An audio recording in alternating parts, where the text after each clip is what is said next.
appreciating market where house prices are starting to uplift again. Now, as the prices go up again, all of a sudden buy-to-let landlords seem to be demonised in a way, in the fact that they're creating a bubble, or they're pushing prices up, and they're actually disincentivising or stopping first-time buyers coming into the market.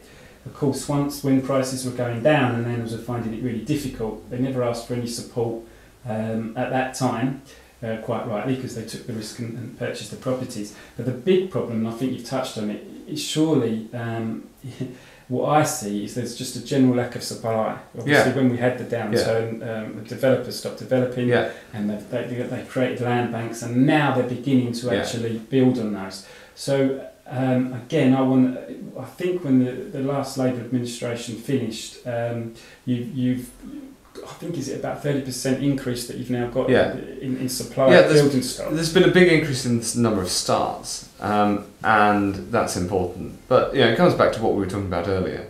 Ultimately, when house prices are high, and if we think as a society that they're too high, and certainly people with children hoping to get on the ladder, many feel very strongly like that. The answer to this is about having more houses built in places that people want them, and the sorts of houses people want to live in. And that is absolutely the drive. It's got to be where locally they're acceptable. So location matters, and design matters, and the size of housing matters.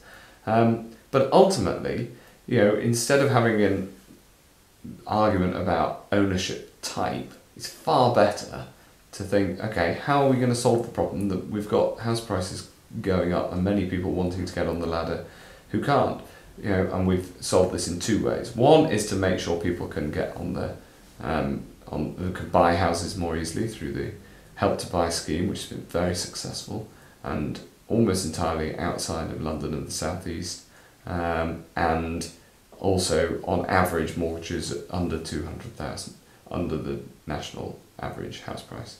And then the second thing is ensuring that we get those starts, we get growth in supply, because that's what matters. But unlocking the finance for that obviously has been difficult because we had an almighty economic crash and we're still recovering from it.